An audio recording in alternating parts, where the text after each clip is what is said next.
Licor maldito ahoga y mata mis penas, porque sé que él jamás volverá junto a mí.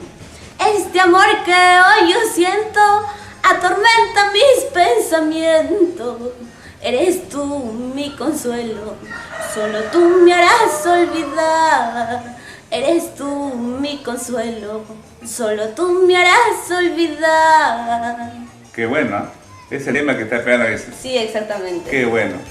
Jocelyn, ¿tus padres te apoyan en esto de la vida artística? Claro, yo creo que todo lo que voy consiguiendo acá en vida y en mi camino en lo profesional, ¿no? Mejor dicho, se los debo a ellos. Y aparte de ti, ¿alguien te sigue? ¿Es en la familia cantan? ¿Te siguen los pasos? No, Nada, nadie. tú eres la única. Exacto.